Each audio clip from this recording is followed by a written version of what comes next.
And we are live, guys. Welcome to another episode of Gaming Gone Weird. This is episode number 44. Another Wednesday, another weird podcast with me and my 6'4" amazing co-host that has actually been grinding. And I would love to hear what he has purchased to improve his video game grinding abilities. Go ahead, Pete. Go ahead and introduce yourself and tell people what you've been doing. My name's Pieter, as always, not ghost stories and all things social. And this week we've made a purchase, if you will. Purchase? Acquire. How do you say it? We've acquired. I guess acquired will work. Acquired a piece of technology. I'm about 5 or 6 years behind the curve on this one, but. We have acquired a Nintendo Switch. Just so proud of you, man. For the homestead. I'm so proud of you, man. It's like watching you like in the video game world. You're just like we do the tummy time, and then you're starting to crawl, and then eventually you're standing up on your own. And now you're really starting to make some steps, and I'm just like, I'm proud of you, man. Yeah. So like, what? Let's see what you've been playing though, out of curiosity, man. You got the Switch. What was the first game that touched the console? The first game acquired, we'll keep throwing that word around, was a nostalgia pick from back in the day, from a game that I played when I was a young lad, and that was actually Pikmin 1 and Pikmin 2 from a bundle. Ooh. They sold them as a bundle. I said, I love these games and I will absolutely play through them again. And I never even played 3. 4 is coming out. We'll get into that a little bit later. But played through Pikmin 1, finished that in 2 days, and then picked up the Octopath Traveler demo. And I'm about to max out that demo time. The full game. By the way. Okay. Nice. That's what we like to hear, man. Yeah. Yeah, dude, I'm just so excited for you, man. I really to get into what I've been doing, guys. My name is Nicktana, and we have been doing a very minimal gaming, but I have been doing a lot of other stuff. If you guys are interested, I've been back on my Pokemon grind. I've been going to a few tournaments. I had my deck all planned out, participated in a little tournament. I did 2 tournaments. So the first tournament I did, I went 2-1-0, and that got me a solid second place in the tourney. For cards? For cards. That's actually really very nice. Very nice. Okay. But then the Monday, I went 0-0 or 0-3-0. So I lost 3 games. So like we took big steps, and then we just like fell off the cliff. Yeah. But yeah, man, I've been playing a lot of Pokemon cards and doing the deck building and doing the TCG live. So that's basically it. I mean, I'm still grinding the Final Fantasy, like Peter said. Pikmin 4 is coming out. We will be talking about that a little bit later. That's kind of one of the games that I've been highlighting for a few months now. And this will be my first Pikmin game. I haven't played the original ones, but I think that's okay because it's a new step into the Pikmin world, and I'm excited to take those steps, man. Well, there's a reason there's 4 of them, so right. I just love too that it's like, okay, you could just hop straight into Pikmin 4. Like, okay, you don't gotta play 1, 2, 3. Like, just go ahead and it's almost right more into it. It's almost more features that change. There's like more Pikmin options. Mechanics are different. There's more enemies. There's more stuff to collect. So far, from what I can tell, the story. Yeah, I mean, we don't have to jump into it now until we get down there, but we can. There's just a lot of feature changes, so I don't think it matters which one you play first. It's cool. To go ahead and kick it off with the podcast for episode number 44, our good man Pieter is going to go ahead and hit us with the question of the day. Pieter, what is our question of the day today on Wednesday? The question of the day today. The question of the day today. Hooray. Question of the day is, what is the first JRPG game that you ever played? And you could we'll tack on an amendment to this, and what has been what was your favorite one? What was my favorite one? So I never really been the biggest fan of the JRPG genre. I have a few of my friends, like shout out Big Raph. Raph has always played the JRPGs. He always tried to put me onto them. I'm pretty sure Kingdom Hearts is in that category a little bit. You got your Final Fantasies, Dragon Quest, Octopath. Does Pokemon count? No, I don't know. I don't think it would. Okay. I feel like Pokemon is just its own little category, right? Yeah, I'd call is Monster hunting its own category of game? Because that's Pokemon's not the only one. I don't know. I guess I'll say this: it's not the very first game that I think of, and I'm sure the purists will be like, no. So we'll just leave it there. To keep it simple, and just to be like the most close to that type of genre, I would say would be the Final Fantasy that I've been playing, because it is the most obvious one I think of when I think of a JRPG, and then it's obviously the most like recent one and one of my favorite ones that I've just been instantly just loving and taking a lot of my time. I know you guys are tired, bro. Every podcast, I'm like, Final Fantasy 16, Final Fantasy 16. Look, just get the PS5, play it. You guys will absolutely understand greatness. But I've been absolutely loving it. So that would be my first one, and then my favorite one. Final Fantasy, the new Final Fantasy, your first one? Yeah. That's my first ever Final Fantasy, so. Okay. Right. I think the very first one I ever played, I think it would have to be probably Dragon Quest on Game Boy. Mm-hmm. I guess that would count. Trying to think of anything else. Probably Dragon Quest. Just started Octopath Traveler. That's probably more. That game's cool. I mean, that's going to be like a perfect mobile game for me, just like on an airplane or something. I'm trying to think of any big console ones. I really didn't play that many. I kind of like got away from it on console stuff. I didn't really touch it. Those types of games. Right. That's the thing with me is I always stayed away from them because I never felt comfortable, especially with the turn-based stuff.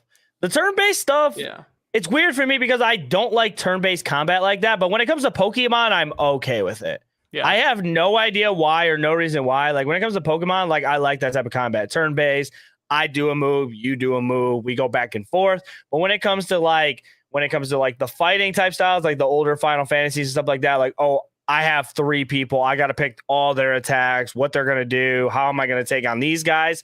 I've always saw that to be like, But I mean, like Stick of Truth, they had that too. And even then, I just really never, I was like, okay. Like, I guess it's not like it's bad. I've never been like, oh, this is super great. You know what I'm saying? Right. Yeah. I will say that the combat is much slower and it's a lot more complicated. So like, I'm going to say Octopath Traveler because that's what I've been playing in the last 2 days. Right. So, and that's really, accurately, probably the one I've been deepest into most so far since I was 10.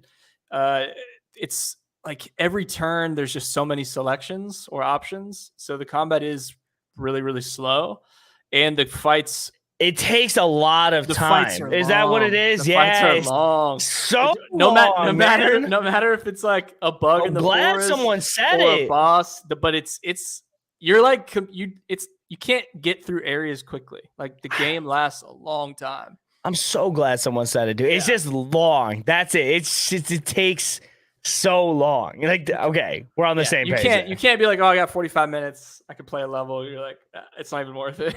No, 45 minutes. 100%. Because if you're in a fight, you can't leave. You're trapped until it's over. But it's cool. It's way more in depth. You're like, each one of my characters has abilities. They all have item options. They all have like special character options. And then for that one, I can't even see what the health is for the enemies. So you're like, if I do this, do I take the risk or chance that I'm going to kill this enemy?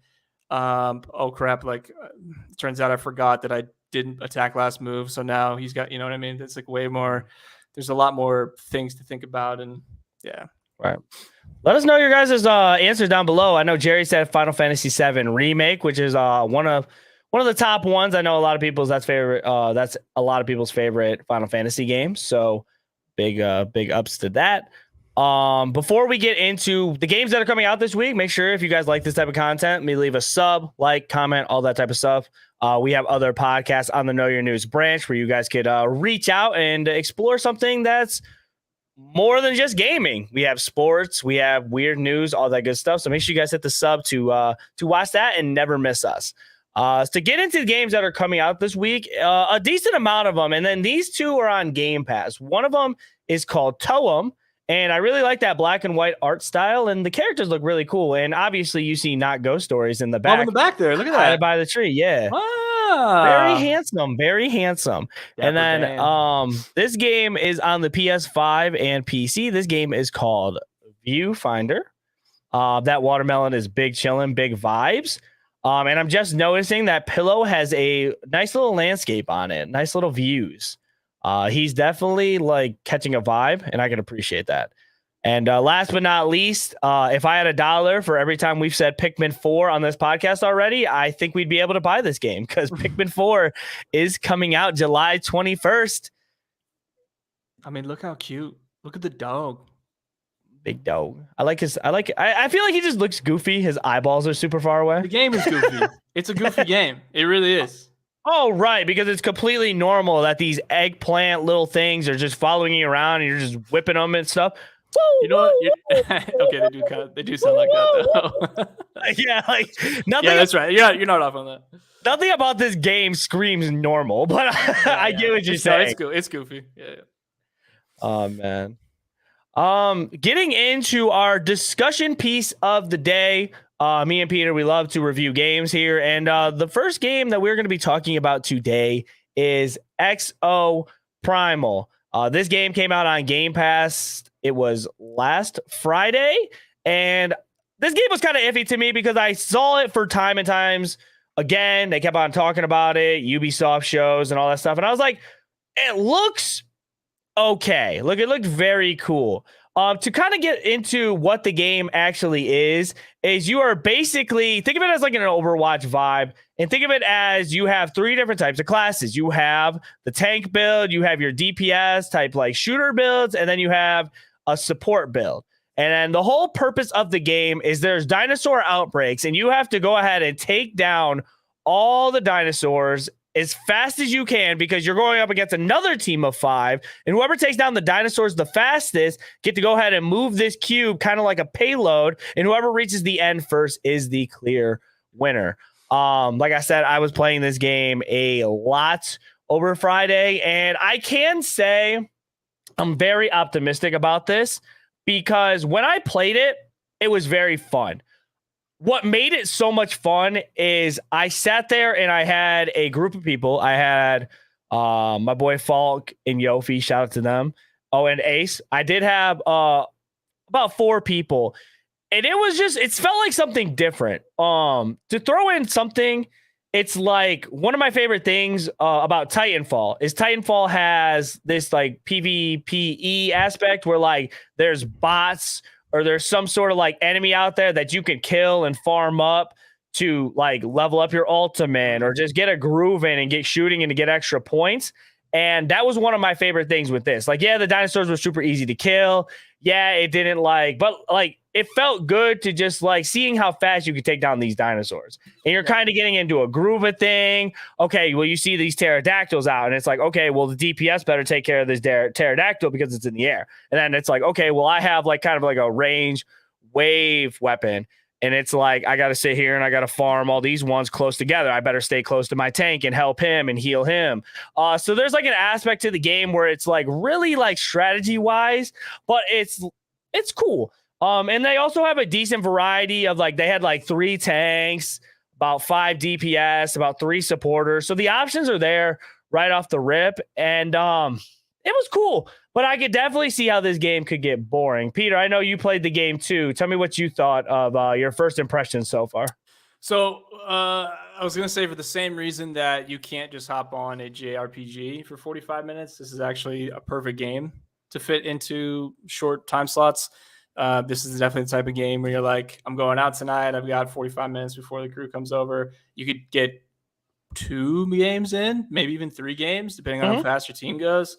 Yes. It is a it is a mindless shooter, and because It's very mindless. You're not That's like a good word. You're not like necessarily going against the other players until there's some parts where you do kind of at the end, but it's not even player versus player really until certain sections it does come about. But it's really just like who can aim and take down the mobs faster. Right. The dinosaur part I don't love. I think it feels weird. To me, the dinosaur part being the enemies on the ground, it looks like a mod. Someone's like that's the headline I see is like this Reddit user modded Exoprimal and now the blank are all dinosaurs. Like that's what it looks like to me. You know what I'm saying? Okay, yeah, I get you. So like I don't love the dinosaur theme. The story I didn't really understand how that was set up. I just didn't follow it very well. You're definitely not the only one, dude. Like when it came to the story, I could 100% less like care who the scientist is, who's talking to you, why there's an outbreak. Do not care. Like, let's kill some dinosaurs, okay? Yeah. Let's kill some dinosaurs with some crazy weapons. That's all I'm getting into. It's like okay, let me get into the game. What comp we picking? Like that's the type of feel I'm getting into. Yeah. I'm like not invested into the story at all. I will say that it was for how much was going on in the screen. Explosions, nonstop, like a lot of visual effects. It's super bright. The graphics are decent. Like it looks good. I thought the environments look good. It like those were positives for me. Like I said, it's definitely like a party game. So if you're like, hey, I think it'd be a great stream game if you had a full party of everyone talking. Definitely at the same a great time. stream game. There's really no. It's one of those games where like I don't care if I lose the match. You know, like it's not. No, you're invested. crazy. I was agreeing with you, but you crazy, bro. If I lose the match, man, I'm kind of heartbroken. But I'm not. I spent all that time farming dinosaurs, bro. I better win the match. Like that's low key how I feel. Like we spent all this time because it's so. I think the game is so easy in my head. I'm like, how do you lose? You do not have to go up against the actual player until the last 80 or like the last 20% of the game. You can beat them there. So yeah, if you have a team of mediocre shooters, right, and like one or two ballers in that category, you're probably going to win 90% of your games, right? Especially in a group of 5. So it runs really well. It's super smooth. I think the graphics look great. I think I do think the suits look cool, like the effects. I do like the effect, like the idea that you can buy a I forgot what they call it, but like the giant dinosaur that you can actually go attack other people with, and like that part's cool. It's on Gamepass, which is cool. For a free game, I think that's an excellent free game. That's the thing is like if I only had a PlayStation, I would not buy this game. I was also going to say I did have a lot of problems playing this game. My game crashed plenty of times. Yeah, I don't know why. They tell you to not run it on they have 3 options. They don't have a frame cap. Like you know how Modern Warfare you can set it to only 144 and it won't go over that. It didn't have that. It said unlimited. So like it could go like so high that it will just crash your game. And I was like, okay, so it's either that you just turn it to 60. I had it on lowest frame, 60 frames per second, and my stream was tweaking. I was dropping out of matches. It was day 1, so like maybe there's a patch for this. Probably. I mean, it's yeah, I can see that. Well, that stinks. I didn't have any problems with it, but we played at different times. So I thought it was smooth. I thought the suits were cool. I thought the options were cool. The effects of the weapons and the abilities look cool. I just like the moment a portal opens up in the sky and raptors start falling out. I'm like, yeah, I don't really get. Yeah, I'm just there for the vibes. Just for the vibes. It's for a free game. Absolutely download it. I think it's an excellent free game, and it is mindless, and you can go on and waste 2 hours, and yeah, it's like 100%. You don't have to invest too hard. So I do want to get your kind of take on something, getting into the next subject. How do you feel about cheating in video games? I think it is. It's the same thing for me as people who steal packages off porches. I think it's just kind of like the scummiest behavior, like the bottom of the barrel. It's like, you know what I'm saying? for me, stealing packages off people's porches, it makes me so angry. And then also cheating in competitive games. Not only cheating in competitive games or multiplayer games, but then pretending like and then boasting that you're good. Right. I think that's mental health. Does it make or break a video game for you? Like, do you think that it will break a game for you if there's too many cheaters in it? Yeah, 100%. Then you'll definitely agree with this next article. This article is by GameSpot and it is by Joseph. And if you guys don't know, the free-to-play shooter is getting shut down. The Cycle Frontier. This game will be getting shut down on September 27, 2023. Developer Jaeger says, although we had tools and measurements in place, we quickly realized we needed to improve our anti-cheat efforts to be able to ensure a fair game experience for all our players. The developer said, even though the company made an effort to fight back against cheaters, Jaeger admits that many users had already been impacted, resulting in quotes, a significant decrease in the player base. Now, how do you feel about the developer saying this? Do you think that's very true? Do you think it's just like, do you think he has the right to blame cheaters in this aspect? Because first thing I think of, another free-to-play shooter. How many times have we seen this with these free-to-play games just getting just shutting down, not just saying they're done working on the game, on to the next thing? We've had Knockout City. We've had that Blood Hunt game, that Masquerade game. We've had plenty of games. Not the wrestling game. You know what I'm talking about? They said they shut down because of cheating. They said it was a big decrease in the player base due to cheating. For those games as well. Yes. That stinks. Mm-hmm. Well, so I guess my question is, do they think that's the sole reason it decreased? What was that? Do you think it's the sole reason that it decreased? Like, do you think that's what I'm thinking off the top of my head? Because I want to say yes, but I kind of want to say no. Here's my theory with it, bro. Like, I could get how getting into a game, if you get into a game and like you die to a cheater like every single time, I feel like it could get very irritating, very draining, and it's like, okay, I don't want to play the game. But that's on you too. As your game, you got to put out anti-cheats to be able to stop that. 100%. But I could also say Call of Duty has some of the worst anti-cheats I've ever seen in my life, and people still play that game too. But I think blaming it on outright cheaters isn't the right way to do it.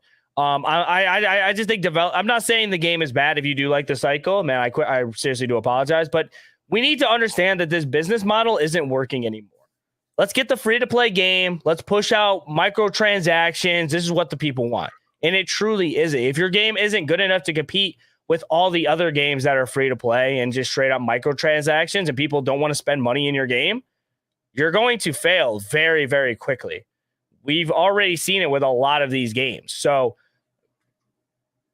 I think just straight out blaming the cheaters just isn't right. Because I mean, cheating will be there in video games all the time. I go into TikTok live streams all the time, and there will just be people just straight up cheating, and then they'll be like, oh, I'm just doing it to prove to Respawn that their anti-cheat is garbage. And it's like, great, you proved your point, bro. Like, congrats. There's people who build entire accounts just on cheating. Like you said on TikTok, you see cheating streams a lot, and like they are promoting their cheats. So they say go to this website to buy these cheats. So they're directly marketing their cheats through TikTok or live, like Instagram Live or whatever they're recording on, and they're directly marketing that. I mean, I feel like there should be. I mean, should there be laws against that? Like, you know, laws against cheating. Like, should you be fined for that because you're directly affecting? At least the cycle is claiming. Nick Merckx literally said like cheaters should get locked up in jail. What if you got fined though? What if you get caught, you get sent a fine because you're directly interfering with a business's ability to earn revenue. I think that's just too much work. Is it though? Is it hard to find an IP? Government does it all the time, man. It can't be that hard. Right? So you're telling me if you make a game and someone cheats in your game, it's like, oh yeah, we're finding him? Or do you just ban them? Sending them a fine. Because like that's what they'll just straight up ban you. Like you can't, like your IP address can't play the game at all. And then you get a ticket for $750 in the mail. So hey, now you owe us this money. Thomas has been making pretty good points in chat. He was like, first it was just a style extraction style game, then it became a semi PvP, and then it just kept on switching over and over again. Basically, they couldn't find the formula that they really wanted to do. Plus, not being profitable and not being able to bring in the money to keep the lights on. We know that's how it's going to be. I was just curious to see, like, if cheaters affected. It probably if it affects it, but I think we got to look at the bigger picture and just like, maybe your game wasn't as good as you thought it was. Tim said, "Oh, cheaters, not cheetahs." Very close, both the same thing. Yeah. Getting into our next topic for you Xbox Game Pass lovers, there is now more Xbox games with gold. It will be now getting replaced with Game Pass tiers. That's right. It's called Game Pass Core. These are the plans that Game Pass is going to be having for you guys. Now you have the core that's going to be $10. You have the console version that's going to be $11, and then you have PC and the ultimate version. Peter, how do you feel about the change? Do you think it's no brainer here? No brainer, right? This is the whole model plan the whole time. You're okay with this? I don't mind it. What's wrong with having tiers? No, people already complain about the. I'm not saying there's a problem with it. I'm asking you, like, this is like we kind of saw this coming, right? Yeah. Oh, yeah. 100%. Yeah. Games of Gold is strictly terrible, by the way. I hate to say that because I've maybe downloaded one or two decently good games with Gold, and it's like, all right. But Game Pass, if we could pay $10 to get the Game Pass games we want for the big titles that come out, I'm cool with it. Yeah. So having different tiers is a pretty common business practice, especially for software, which is right. what this is, what Xbox is going to be. I think in a certain amount of time, probably in our lifetime, physical copies of things are going to be obsolete in collectors items. So fairly common. It's Microsoft started with computers. That's, gaming was never their first introduction thing. I'm not surprised. I'm not surprised either. I think it's kind of cool that they have the $10 one, and then they feature the 25 games that they have by the Xbox Studios that they can get for you right away. Nothing changes for the other tiers. If you're already paying the $16.99, you just keep paying that. They're just basically saying that everything they have now, if it's going to have Game Pass. So Game Pass is paid for no matter what. You're going to have Game Pass. Is if you have Xbox Live, and you still have Game Pass. Yeah, still get Game Pass linked in. Yeah. So I think it's cool. I love to see them push out this type of style because they said, they want to be that Netflix of gaming. They want to have everything streamable. They want to have everything. They want to have a catalog of games, and they've done a very good job of getting the indie teams over there to be able to be like, hey, we'll put it on Game Pass. Why not? Somebody will give a shot at our game and somebody will notice us. And it makes the Game Pass way more valuable than it already is. So I think it's definitely worth it. I think this was a good idea by them. And after the FTC kind of stepped back and said, like, okay, this is happening. Activision Blizzard is possibly going to be on Game Pass now and part of Microsoft. Yeah, this is when they decide to make the move. It's gonna be a evil world we live in. It's getting weird. It's gonna be crazy, man. It's gonna be crazy. I can't wait to see. Yeah, I'm excited. I'm excited for games, man. I've got a whole new library of games with this Switch now. You realize that? Yeah, I mean, yeah. I gave you your props when we first started off the show. Remember the tummy time, crawling, and taking steps. Look, all right, you want to talk about backlogs, right? Like, hold on. I'm just excited, man. You want to see these games that I just been eyeballing for days, like that are just sitting here, and I'm just like, oh, great, this is what I gotta play now. I'm just like eyeballing. I'm like, look, it's bigger than my. Are they still wrapped? Hello, yeah, they're still wrapped. I got the Dragon Quest Treasures, Bayonetta 3, Octopath Traveler 2, Final Fantasy 10, Kenya, and Dragon Quest 11.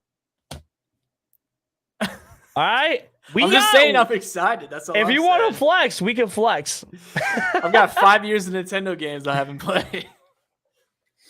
Thomas says Sony is going to buy Disney. I don't think Sony needs to buy anything. I don't think Sony needs to retaliate at all. I think Sony's fine. Because the thing is with Sony is Sony can make good games by the teams that they already have. So they should just focus on that. I don't think it should turn into a buying fest because then it turns into a monopoly. And I don't want a world to where it's like, okay, we're just going to buy studios. And then it's like, okay, EA goes to Xbox. Does that mean Madden is exclusive? You know what I'm saying? Right. And then it starts to do with the streaming services. It's where everyone has their own streaming service, or the show will just sell whoever has the rights to the show, or in this case, the game. They'll just sell the rights to that game to different studios every 3 years or something. Very true. So now I have access to it on Xbox. Oh, now PlayStation owns it, so I can't, or Sony owns it, so I can't play it anymore. It just like moves hands. And that's going to be the disadvantage of not having physical copies, because all of this cloud gaming and streaming is going to be controlled by stuff that's not in our control. So we have access to it, but stuff like that could happen. We could just lose access to games that we've paid for. Who knows? Very true. Very true. Let me know what you guys think in the comments down below. Getting on to our next topic, the Invincible series on Amazon is getting a new mobile game. It is being developed by Ubisoft. This tweet came from the Invincible Guarding the Globe Twitter and said, Alan was right. The world needs more Invincible, and so does your phone. Introducing Invincible Guarding the Globe, an all-new superhero-powered RPG. Pre-register now. Coming up, getting like into things right off the rip, this didn't look like a mobile game. Looking at this alone, I was like, these graphics look pretty okay. They look good. They look good. Invincible, it has to go in top 5 right now for one of my favorite shows. Season 2 has not been announced yet, but the show is very good. If you do like superheroes, a lot of blood, a lot of violence, it is. It definitely like does that. Superhero? It's very, very, very, very, very gory. That's cool. I kind of like that. No, it's awesome. All episodes are like an hour long, which you're like, okay, but you sit there and watch them, and it instantly flies by. Invincible has been one of my favorite shows for a while. I've been waiting on season 2 for the longest. I binged it at work one day, just like all 8 episodes, and I straight up love it. So this game looks very cool. How do you feel about it? How do you think it looks just from your first reactions to it? From as far as the mobile game goes? Yeah. What are you thinking about? Is this something you're going to pick up, or? Dude, I got to switch now. I don't know if I can go back. Oh man. I'm just saying. Man. Oh man. I think it's cool. I think it's cool when segments of this genre get their own games. Maybe it's like a test run, right? Like maybe they put it on mobile, see how it performs there, and say maybe this is going to be a big selling point. Say, hey, it did really well on phones or mobile devices. But have you ever thought about porting this to something a little more robust, something that can support a much more like a game much more in depth? It kind of reminds me of Spider-Man or the old Superman games when I was looking at the gameplay. So if you're into superheroes, I'm sure you're gonna get it. But it's probably not something I'm going to get. Plain and simple. I'll be playing it just because I really love the show, but I think it kind of hits that audience from where it is. I can't really think of a phone game that I really do enjoy, except for the it's called Baseball 9, and it's basically a baseball game on my phone. That's about the only mobile game I play. Oh, and then Pokemon TCG, which Pokemon TCG is just like a phone battery killer. So I try not to play that away if I don't have to. But the grind does not stop. So that, dude, Pokemon is life. They're like, oh, you're on your console. Okay, well, now you can play Pokemon on your phone. Oh, you're done with your phone. Now you can play Pokemon on your mobile console. Oh, now you can play on your like you can't get away from Pokemon. Oh, you're sleeping? Oh yeah, we're tracking that too. Yeah. Pokemon sleep? Like, yeah, we on it. Yeah. Trust me. It's crazy, man. Pokemon is insane for that. Getting into the next topic, more Pikmin talk. Guys, the Pikmin reviews are in, and it got a whopping 88 on Metacritic. I even saw that a few websites actually giving it 100, saying that this is going to be a Nintendo classic, right up there next to Tears of the Kingdom. Dang! Wow. Pikmin 4. Pieter, is the hype real? do we have a legitimate title that could be better than Tears of the Kingdom? And is Pikmin 4 gonna take the crown for Nintendo? I'll put it this way. Game of the year. Woo!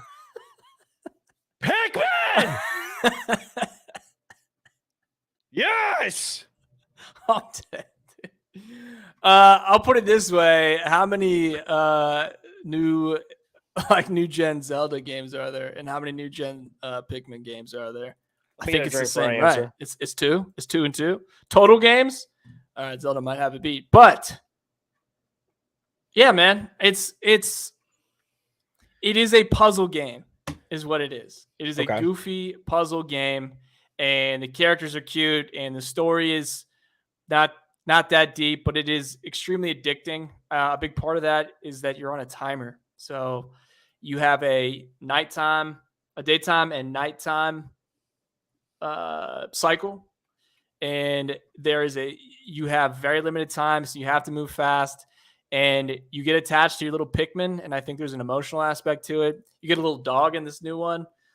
It's just like, I don't know how to explain it, man. It's light. It's not too serious.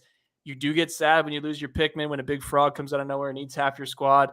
But it's also frustrating, like because they purposely designed the Pikmin to be a little dumb. So you're trying to get them to do what you want them to do. And I have never blamed myself for losing Pikmin. I always blame the Pikmin. Like, I'm always like, why did you fall into that flame? Why are you drowning at the end of this pond? Like, what did you do? Like, I'm never blaming myself. I don't know how to explain it, but it's always the Pikmin's fault. Like, when you're in full sprint, sometimes they'll just fall down. They'll trip mid-run. There's little things like that. That's funny. That's funny. That's what I'm saying, though. That's some funny stuff, dude. If I see a Pikmin just like fall off a cliff, oh, I will crack up. That's on purpose. They do it on purpose. I'll cry, dude. Because it's like, what was that Pikmin thinking? Their little spirits float up in the air, and it goes, and it floats up in the air every time. Oh, dude, I'll crack up because it's like, what is he doing? Like, there should be like the Pikmin that's like, oh, I'm not gonna follow the gang. I'm just gonna go to the left. And I get eaten by a bird or get taken away by something. It's extremely frustrating because you're trying to manually control 100 or whatever the new cap is, but it's also puzzle solving. So each Pikmin accomplishes a different thing. There's boss fights. There's a ton of enemies, and they're extremely fragile. And you constantly have to regrow them. And the whole thing is, bookended by this day and nighttime cycle. So you might have 15 minutes a day, but you might only have 4 days to accomplish a task, but it might take you 2 days to grow your army. So it's very frustrating, but it's a satisfying, in my opinion, it's an extremely satisfying puzzle game. Is this a day one pickup for you, Pete? I have the demo, and I'm not going to pick it up until I beat 3. I've already beaten 1, rebeat 1. We're going to rebeat 2. So we are waiting. Okay. We are going to wait. Plus, that's the thing with me, man. It's like, I'm about to go on this trip. I don't know if I want to buy it. And then if it's that good 10-hour range, maybe. But then it's like we're paying $60 for another Nintendo game. It's a hefty tag. It's a hefty tag for Pikmin. And that's the difference now. It's like now I have to buy games again at a much heavier price tag. So I got to be slower. About it. Because you just bought Pikmin 1 and 2 for like, what, $50? Yeah, they were bundled for 50. Right. Do they look good at least? As good as they can. The first one was made for GameCube, so it doesn't. I'll put it this way: it doesn't look worse than the GameCube. So it's smooth. It's very smooth. It doesn't take a lot to run it. Let me know in the chat if you guys are definitely picking up Pikmin 4. We're thinking about waiting it out, but I think when the time comes, it's gonna be a lot of energy. And Pete put his hat back on because he knows what time it is, guys. Your favorite part of the podcast. Do you know what time it is, Pete? I have a feeling. It is time for another segment of Pieter Reacts, where he's going to react to the news that I put on the screen. He reacts. Da-da-da. All right, Pete. today's going to be a little bit harder because you are not actually reacting to an actual video. You are going to be reacting to the story I have at hand. Are you ready to react to what I have in store for you? I am ready. So, me and you, we're not just gamers. We love everything. One of them, I feel like we both have a very good relation in. It's football. Both love football. We all know football is a very dangerous sport. People get hurt all the time. Stuff happens, right? People can make very good livings out of the NFL, but also when injuries happen, everything else, you got to think of a plan B. And this story actually came from IGN, and it is about Blake Martinez, a former linebacker from the NFL. And he started selling Pokemon cards, and he made a whopping $11.5 million in Pokemon cards from his TCG card business called Blake's Breaks.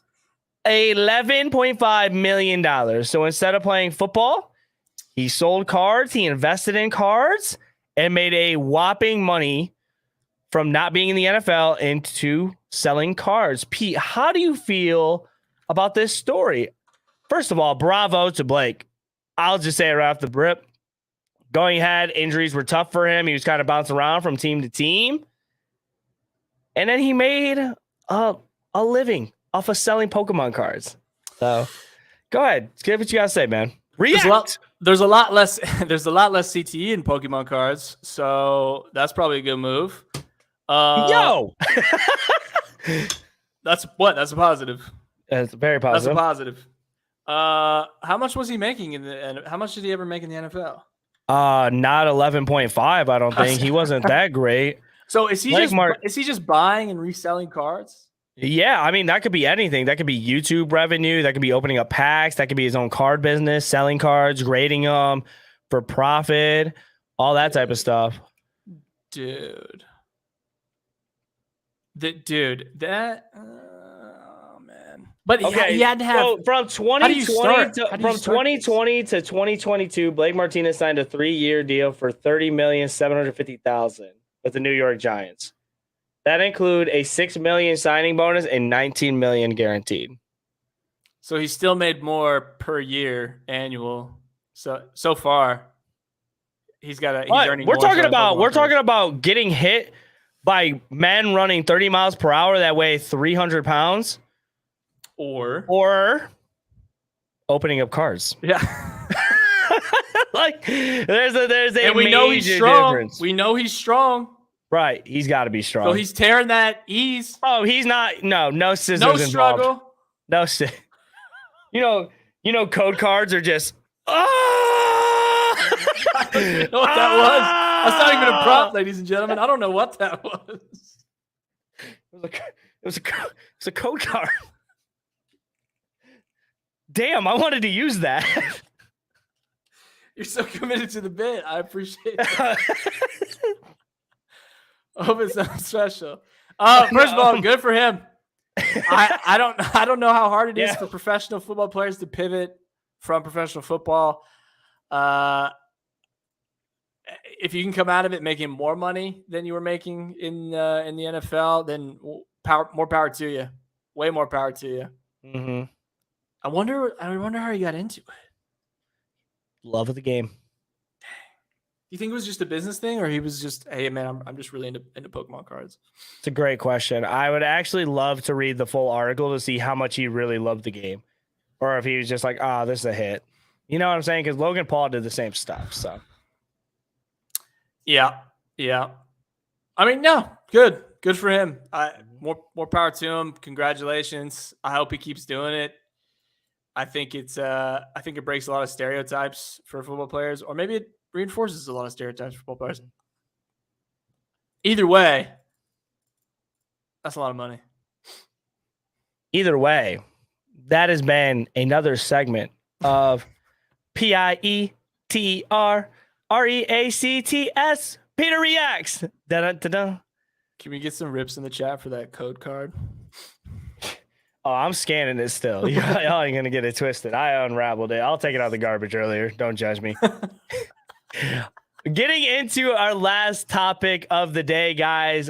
First off, I do want to say thank you guys again for kicking it for this long. If you guys haven't already, make sure you guys leave a like, comment, sub, all that type. It does help keep the lights on, keeps Jimmy, me, and Pete happy. And the whole team at Know Your Dues really does appreciate us. So make sure you guys support us. Check out the other shows, all that stuff, because we are live every Wednesday at 8 p.m. Eastern, giving you guys your favorite gaming news and gaming reviews from me and my good friend Pete. Getting into the last topic, this was something that me and Pete were talking about for a few days now, and we were kind of waiting for the right day to kind of put it out there because me and Pete, we're video game enthusiasts. We love the game. We love the genres. We love the news. We love kind of figuring out the algorithm and figuring out what makes a video game great. So we want to have this topic, this main topic, meant for up for discussion for everybody, and for us to kind of just go back and forth and kind of like find the middle ground of what makes a video game so spectacular, what makes a video game trendy, what makes a video game streamable, what makes a video game high rated, what makes a video game a must purchase, what makes a video game a steal, all that type of stuff. So I'm gonna go ahead and kick it off to my man Pete, because I know he is really enthusiastic about this topic, and I kind of want to get his insight of what makes a video game trend. Yeah, so this topic first came around when we started talking about, actually right when Only Up came out. Yes. And Only Up came out, and that game blew up basically overnight. Once you get one or two of the biggest streamers on the planet playing the game, you know it's going to be super, super popular. But you also kind of know in the back of your mind that that's not too many weeks from going straight back into the toilet. So my question then for like, why do games trend? Why do games do so well? We're flashing some games that have come out recently that are exceptional and seem to be exceptions to the rule of putting stuff out before they've become completed, before they've become finished, and wasting our money and time as consumers, as gamers. So what I really wanted to ask is, like, for a game like Among Us, a game like Fall Guys, a game like Only Up, why does it go from 0 to 100 to 0 so quickly? And I want to get your kind of feedback feedback or what you think some of those reasons are. I'll say my first reason is timing. Yes. I think timing is a big part of that. I know, like, Among Us and Fall Guys, they were out while they were during COVID. So everyone was stuck in their home playing those types of games. What do you think? What are some of the reasons that games become super popular so fast? And then, but you can also kind of pinpoint those games and say, I know this is going to be super popular. It's really popular right now. Everyone's playing it. Everyone's live streaming it. But I also know that this game is not going to be around, next month. Mm-hmm. I do want to say that grapple in that clip was absolutely not trending at all, because I don't know what you were trying to grapple in that clip. But on a serious note, why do games like Among Us, Fall Guys, okay, let's say games like that. I wouldn't say Fall Guys is a dead game at all. Not dead, just what gets it to its very peak and then a slow decrease, right? The one thing I can say about Among Us is repetitiveness.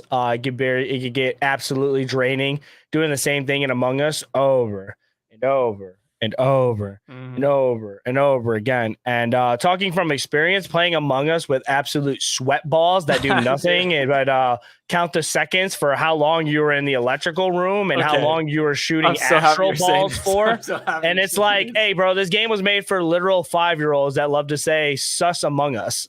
So like we don't need to take the game that serious. Like if Mario Party was taken to a new level of like competitive like seriousness, like, okay, so like Mario Party, like, it could get competitive, it'll get fun, because like it's just like fun little mini games. You lose a mini game, you're just like, you know what I'm saying? When it comes to like Mario Party getting super competitive, it'd be like, man, like, I just want to punch that, and that's the bad feeling. I think Mario Party does what Among Us should have been a lot better. Mario Party is just like, it's always laughs, always something going on. It's not so serious when you get caught. Because I know people that are just absolutely sweaty, crazy at Among Us. That makes it just not fun to play. We could also, like I said, with the repetitiveness, you can only do the same thing so many times for what outcome. The game's good for like, my friends are on Discord, we're having a few drinks, like, oh yeah, let's pop into Among Us game. Like that'll be fun. Mm-hmm. And it is a really good laugh sometimes, and people just have a good time. But when you do the same thing over and over again and it gets sweaty, I can understand why it could be not fun at all. Only Up is one of those games where it's like, okay, it's very cool to see the very first time, and it's very funny. Clips are very funny, very cool to watch. Okay, you're going up, and then eventually it's like, oh, I fell. It's like you see it all the time, and you're like, oh, okay, here's a clip on Twitter. What's gonna happen? I bet he's gonna 9 fall. times out of 10, I bet he's gonna fall, and he's just not gonna make it. But it's also like, again, you beat Only Up. That's the end of the game. There's no second part. There's no after effect when you beat Only Up. You don't get, unless you're a speedrunner and you want to beat it in 10 minutes. That's cool. But that's not for everybody. That's not for me. You beat Only Up, or you beat a game like that, and it's like, it's over. It's done. We're good. On to the next trend. Yeah, it is. The point you made about Among Us and Only Up. I'm locked in. What's that? I'm locked in. Dude. First of all, Dave the Diver, forever good. I don't care. Dave the Diver will be the best game for a very long time. Yeah. So, I mean, we're talking about those types of games. I think timing has a big part to do with it. I think streamers honestly make a game can very easily make a game popular. So I think Only Up, I know XQC was like racing all of his friends. They were streaming and playing it. And once you have that, like, 1 hour of that, then it blows up and goes, it blows up super, super quick. And then once it's beaten, like you said, there's nothing else to do. So it's just kind of over at that point.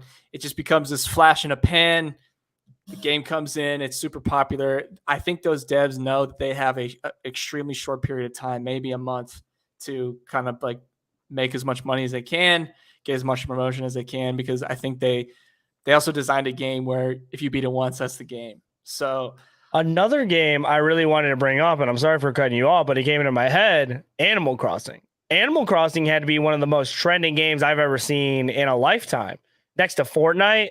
Like, I say if Fortnite's 1, Animal Crossing might be 2 or 3. Everybody had Animal Crossing. People were buying Switches to get Animal Crossing. Everybody and their mom was on Animal Crossing. They were doing the turnip sales. They were doing the turnip stuff. They were going to people's islands. Hey, do you got limes? I got limes. I got coconuts. You got oranges? Yeah, I could swap some oranges. It was like, you're just naming White Claw flavors. Yo, you got blackberry? Like, I don't know. I got variety pack 3 back here somewhere. I'm like, yo, like, what's up? Just going to an island and seeing a tree with variety pack 3 is just hanging from right. Hold on, where's your variety pack 1 tree? Oh, those are in the back. All right. Where are the Vizzies? Oh, those are on the beach. Fair enough. Okay, that all makes sense. But no, it was very cool for the longest time, and I remember people getting super hype, and everybody was visiting people's islands, judging their islands and their drip and stuff like that. And it's a very fun game. That game for me has always been a grind. Animal Crossing, and like, I never knew what to do in that game. Animal Crossing doesn't really kind of lead you in the right direction. The thing that Animal Crossing does very well is say, like, hey, man, just be creative. Figure it out. Here's a shovel. Do what you got to do. I like that. Like, that's cool. But me being like, I'm all right. Like, on the creative scale, 1 to 10, I'm a 4. So, like, when it comes to creating my island, I'm just like, yo, what do I do? They're like, oh, just make, like, a tree farm, a fruit farm. And I'm like, where? I don't know, wherever you want. And I like get freaked out because I don't want to build this fruit farm in the wrong spot and then have to move my fruit farm later. Right. Feel me? Yeah. Yeah, it's the open. I struggle with open world. Like, I need objectives. I need to follow objectives, and I need a clear mission and clear path and like clear options. But yeah, it's we talk about Among Us. I think timing was like that too. They won a bunch of awards, and then they proposed a new ship to be on and some new maps, and then Who cares, right? And then it just kind of went away. And I think timing had a lot to do with that. And it's just, but like, there's something about these games where you can look at them and you just know that this is going to be sweet. I mean, we talked about it right when Only Up came out on this show, right when Only Up came out, they said, hey, this is going to be crazy, but in 2 episodes, we're not going to be like, it's done. But you can kind of tell that. And I don't know. I think they're interesting games, and I hope devs don't make them for that purpose. Maybe they don't. Fall Guys probably has some more longevity. They seem to have like a better. No, I don't think people just do it to catch a trend to make a quick buck. I would like not to think so. I think people like when it comes to AAA, feels that way. Did they think the game concept is just so simple? They're like, hey, we're a small studio. When it comes to those small teams, I very doubt it. When it comes to AAA teams, they could definitely throw out some slop out there just for you to get on for like a little bit, buy the cosmetics, and make a quick buck too. But I also think that stockholders get the best of games, but like that's a whole different other rabbit hole that we can get into. But there's like a lot of other trendy games that are still kind of like going strong. Think of like Grand Theft Auto 5. Grand Theft Auto 5 is what, 7 years old, maybe more, 8 years old. And people are still playing that to its fullest. And we knew that wasn't going to go away anytime soon. Like, we can't compare that to Only Up or Among Us or Fall Guys. Like, that's right. So your main point is just saying, like, why does a game get so much attention and then it just falls off the face of the earth? The rise and the fall are so close to each other. It's like not necessarily a gradual rise and a gradual fall over time. I mean, it's like games released, 500,000 players, 8 players streaming it. That is true. To think off the top of my head, I just feel like just being repetitive could be fairly bad. Over and over and over again, doing the same thing. It could get draining. Yeah. I think that's honestly a great point. I mean, just thinking of Among Us, how many times can I scan a card? How many times can I get caught lying? How many times do I sit there and wish I wasn't the killer or the imposter? Right. And then just like flood the game. And then how many times can I play the game with other people's friends? And then that person goes, that if you're like positioned on the left side of this, when we log in for the 8th time, I know that that's not a task, so you're lying and get kicked out, right? Like, that's the moment I was like, all right, I'm done with this. Once people go hard on a game that you shouldn't go hard on, that's what I'm at. Only Up feels like that, like, oh, we're going hard, bro.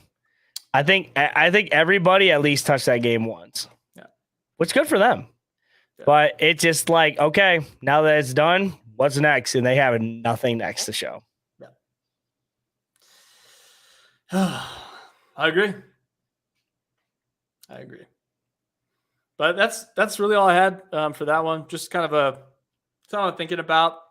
Why do games stick around? Why don't they? And why is it easy to point those games out when they do get released? I think Only Up was a great example of that. Right. I appreciate it, man. That was a good topic, bro. That was a good topic. And now for our last topic, we're going into Pieter Reacts points. No, okay, all right. That was our last topic of the show, guys. Thank you guys so much. I had to freaking like, wait, what? I gotta react again? Yeah. Bro, you can see I'm like sweating already, bro. I was not ready. Take your hat off. It's good. The show's over, man. Thank you guys for kicking it, man. I appreciate you guys watching Gaming Gone Weird. Like I said, we go live 8 p.m. Eastern every Wednesday. So make sure you guys stop by, say hello, say what's up. Listen to all your gaming news, gaming reviews, all that type of stuff. Get weird. Have some fun. I appreciate it. Pete, tell the people where to find you and what you're going to be working on. My name's Pieter. I go by Not Ghost Stories on all things socials. Gaming Got Weird every Wednesday night at 8 p.m. EST. As you're catching the tail end of this, every Thursday, I'm recording the Ball Bag podcast, which is about NFL, college, and fantasy football. The weekends, I've got at least one stream per weekend, typically Sundays. And then we're also working on the Creators Unplugged podcast. So trying to get those out once about every 2 weeks right now, just so I don't drive myself crazy. And that's one-on-one conversations with all your favorite creators. And thanks for playing a lot of Switch because I got one now. So. Thanks for being here, Peter. I appreciate you, man. Yeah. Hi, guys. I'm Nicktana. If you guys don't know who I am, I'm a video game reviewer / critic. I love critiquing video games, reviewing them, and playing video games to their full experience. If you like checking out that type of content, make sure you guys check me out on YouTube at You Love Nicktana. If you guys want to see everything that I've been tweeting, what's been going on with my life, some dope selfies, I will be on You Love Nicktana on Twitter as well. Also, if you see me at a Pokemon tournament, mind your business because I'm stinking up the joint with my terrible deck. Don't need to worry about that, but we have been on the grind. Deck box right here. We're going to be practicing as soon as I exit off the pod. But I will be working on some more reviews and stuff like that onto YouTube and just living life, living my best life, making sure I'm healthy, making sure the family's good. But other than that, thank you guys for being weird. Tell someone you love them. We'll catch you guys next week for some more gaming gone weird.